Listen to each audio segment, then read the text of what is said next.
Hello students, I hope you all are fine at home. Student, as you know, we are working from home. That is why we are providing you online classes on behalf of St. Angel's Public School, Pakpat.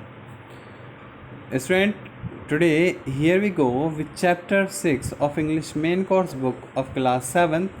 The title of the chapter is A Fishy Tale.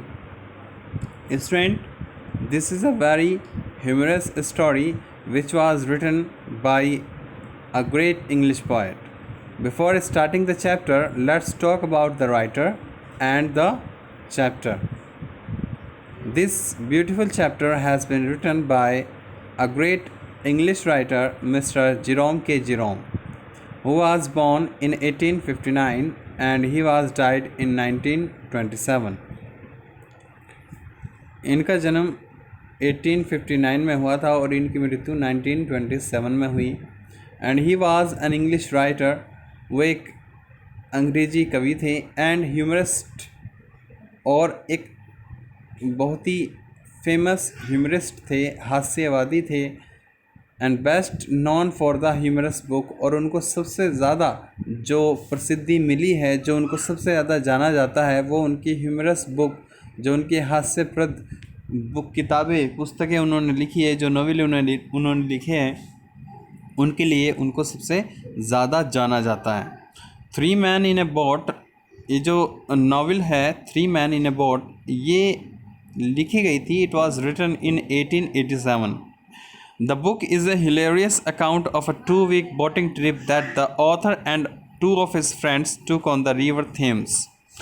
ये जो किताब है, ये जो book है, ये बहुत ही ज़्यादा एक हिलेरियस अकाउंट है, बहुत ज़्यादा एक अनोखी दास्तान है, कहानी है. किसकी? 2 weeks बोटिंग ट्रिप की, जो 2 हफ्तों की बोटिंग ट्रिप के ऊपर है, यानी कि नाव से यात्रा इन्होंने की थी 2 हफ्तों तक.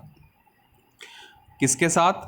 द ऑथर, इस लेखक ने खुद की थी, एंड 2 of his फ्रेंड्स, और उसके 2 दोस्त भी इस यात्रा के दौरान, इस ट्रिप के दौरान इसके साथ थे. जो इन्होंने की थी किस पर? रिवर, एक नदी पर जिसका नाम थेम्स है, जो कि बहुत फेमस नदी है. उन्होंने इस नदी पर 2 हफ्तों की यात्रा की थी. इस यात्रा के ऊपर ही राइटर जेरोम के जेरोम ने ये पुस्तक लिखी है, ये नॉवेल लिखा है, और ये सबसे ज़्यादा हास्यप्रद स्टोरीज़ में से एक माना जाता है. Three man in a boat was so successful, और ये जो नॉवेल है जिसका नाम three man in a boat है, वो इतना ज़्यादा सफल रहा, इतना ज़्यादा सक्सेसफुल रहा, दैट जेरोम के Jerome followed it up with another book about a cycling holiday. के जेरोम के जेरोम जो इसके राइटर हैं, उन्होंने एक और इसकी सीरीज़ नई लॉन्च की, जो एक साइकिल ट्रिप के बारे में थी, एक साइकिलिंग हॉलीडे के बारे में थी, इन जर्मनी, जो जर्मनी में घटित हुआ. Called three man on the bummel. Bummel में साइकिल ही होता है, तो उन्होंने इस दूसरी बुक का नाम भी रखा थ्री मैन ऑन द बमल. और इट वाज रिटन इन 19, और ये इसकी जो रचना हुई थी, इसको जो लिखा गया था, इट वाज रिटन इन 19, उसे 19वीं शताब्दी में लिखा गया था, 1900 में.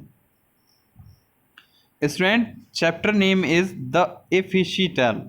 ये जो फिशी टेल चैप्टर है, एक छोटा सा पार्ट है, एक छोटा सा एक्सर्प्ट है एक फेमस बुक, एक फेमस नॉवेल का, three man in a boat.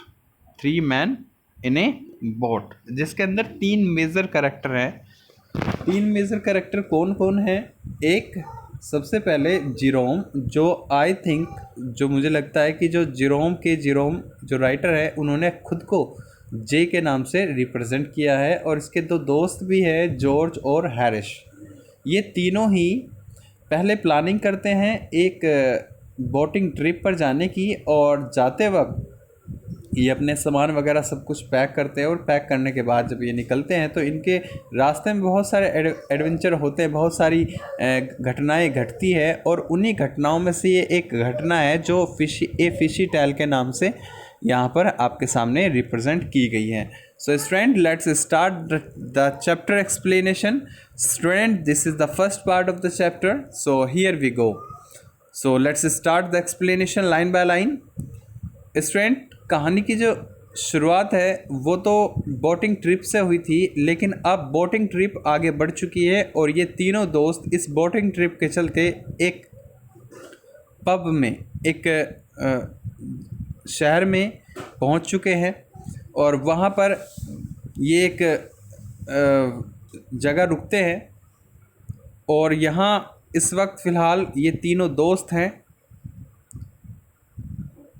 First of all let's talk about the characters. पहले कैरेक्टर के बारे में बात कर लेते हैं। सबसे पहले इसमें जेरोम, जो सेकंड नंबर पर जॉर्ज और थर्ड नंबर पर मॉन्टमोरेंसी, फोर्थ नंबर पर एक ओल्ड मैन है जिम बेट्स, फिफ्थ नंबर पर एक लोकल कैरियर है जो मगल्स, और सिक्स नंबर पर एक सोलमन कस्टमर है मिस्टर जोन्स जो लैंडलॉर्ड भी है।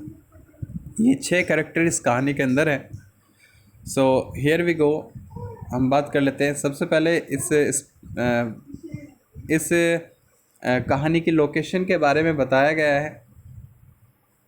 कहानी की लोकेशन के बारे में सबसे पहले जेरोम के बारे में बात कर लेते हैं। जेरोम इस कहानी का मेन कैरेक्टर है जो आई थिंक राइटर ने खुद को ही रिप्रेजेंट किया है और वो अपने दोनों दोस्तों के साथ बोटिंग ट्रिप पर निकल चुका है और ये एक काफ़ी लंबा समय बिताने के बाद अब यहाँ पर पहुँचे हैं और इनसे ठीक यहाँ पहुँचने का एक मेन कारण भी है कि इन्होंने यहाँ पहुँचते ही सबसे पहले अपने कपड़े धोबी से, वॉशरमैन से धुलवाए थे, क्योंकि वो और जो वॉशरमैन है, जो धोबी है, वो इनके कपड़े धोने के लिए इनसे डबल पैसे वसूल करता है।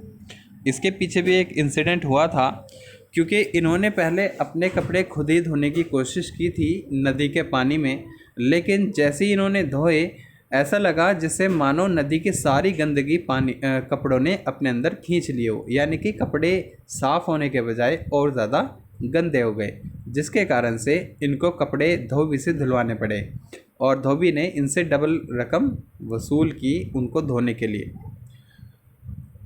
जेरोम, जॉर्ज और मॉन्टमोरेंसी तीनों अब एक इन मीन्स क्या होता है, होटल, एक छोटा सराय या कोई छोटा hotel. It was a little river side in Wallingford. Wallingford एक जगह का नाम है और ये नदी के बिल्कुल किनारे पर एक होटल है जो ज़्यादा बड़ा नहीं है, एक छोटा सा पब है ये। और यहाँ पर Jerome, George and मॉन्टमोरेंसी enter and walk into the parlour. और ये तीनों दोस्त जेरोम, जॉर्ज एंड मॉन्टमोरेंसी, ये तीनों ही यहाँ पर एंट्री करते हैं और ये पार्लर के अंदर एंट्री कर जाते हैं। दे सिट, और वो तीनों बैठते हैं पार्लर के अंदर। एन ओल्ड मैन, वहाँ पर एक बूढ़ा व्यक्ति पहले से ही बैठा होता है।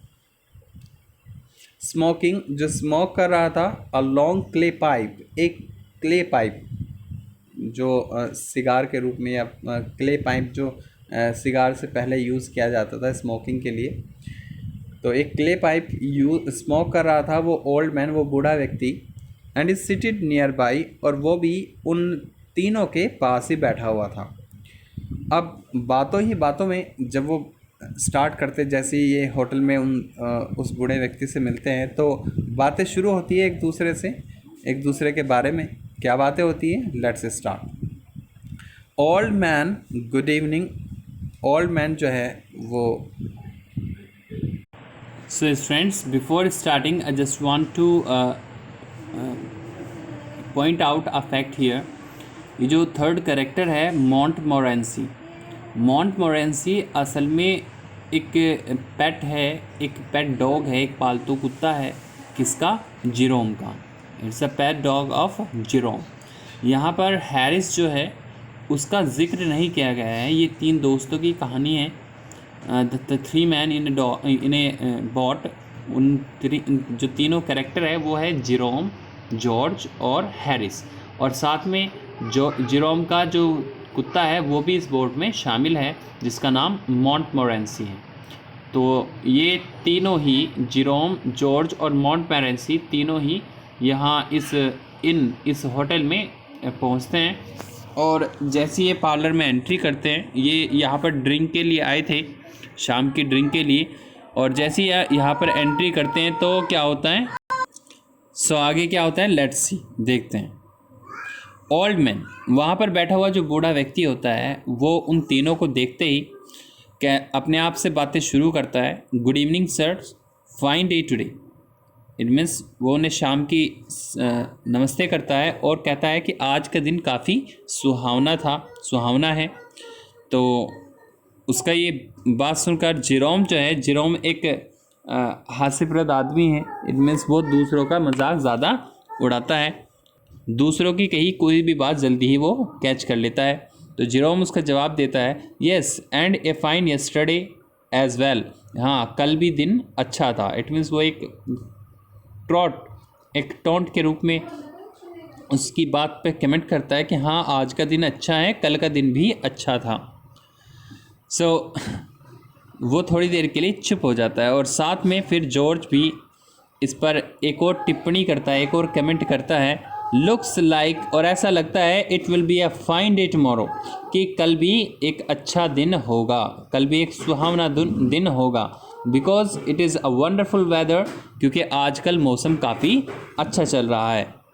सो ये स्टार्ट कर देते हैं आपस में कम्युनिकेट करना, आपस में बातें करना। यहाँ एक और फैक्ट है कि मैंने आपको बताया था कि जो वॉशरमैन है, जो धोबी है, वो इनसे दुगने नहीं बल्कि 3 गुना पैसे वो वसूल करता है इनसे कपड़े धोने के लिए। और ये फिर उन धुले हुए कपड़े को ही, साफ़ कपड़ों को ही पहनकर यहाँ पब में आए थे। अब आगे क्या होता है, the crop seemed to be coming up nicely. अब जॉर्ज जो है वो एक और फैक्ट यहाँ पर बताता है कि शायद इस बार जो है जो क्रॉप्स हैं, जो फसलें हैं, उसे लगता है कि इस बार फसलें बहुत अच्छी होंगी और वो जल्दी ही आ जाएंगी, इसमें जल्दी ही फसलें जो हैं उग आएंगी। जैसे मौसम चल रहा है, जितना सुहावना और शानदार मौसम चल रहा है, उस हिसाब से जो फसलें हैं वो भी जल्दी ही इस बार आ जाएंगी। पॉज मीन्स थोड़ी देर के लिए रुक जाना, थोड़ी देर के लिए बातें वगैरह, एक्टिविटी वगैरह कम हो जाती है, ख़त्म हो जाती है। एवरीवन लुक्स अराउंड, हर एक व्यक्ति एक दूसरे की तरफ आसपास देखने लगता है। देन ये एक यूजुअल कंडीशन थी जहाँ वो एक दूसरे से बातें नहीं कर रहे हैं, सिर्फ आसपास की जो चीज़ें हैं उनको ऑब्जर्व कर रहे हैं बारीकी से कि क्या चीज़ कहाँ पर रखी हुई है। Then Jerome and George look at a dusty old glass case. तभी जो जेरोम और जॉर्ज जो है वो देखते हैं एक डस्टी मीन्स धूल से भरा हुआ, डस्टी मीन्स धूल से भरा हुआ एक ओल्ड ग्लास केस, एक पुराना कांच का एक केस, यानी कि एक बक्सा रखा हुआ था जो कांच का बना हुआ था। फिक्स्ड वेरी हाई अप, जो ऊपर काफ़ी ऊंचाई पर रखा हुआ था। अबाउट द चिमनी पीस के पास, जो चिमनी होती है, एक ऐसा हॉल जो होता है जो आप फर्स्ट पिक्चर में भी देख सकते हैं, जो धुआं या गैस निकलने के लिए छोड़ा जाता है छत में। तो चिमनी पीस के पास ये जो ग्लास केस था, ये जो कांच का जो बक्सा था, वो काफ़ी ऊंचाई पर फिक्स करके रखा गया था। और ये क्यों रखा गया था, कैसे रखा गया था, इसका मेन पर्पस क्या था, ये जो स्टोरी है ये कम्प्लीटली इसी बक्से पर, इसी बॉक्स पर, इसी ग्लास केस पर बेस्ड है। इस केस के बारे में we will discuss in the next part of the chapter. It is end of the first part. We will meet you again in the second part of the chapter. Till then, stay at home, be safe. Thank you. Have a nice day.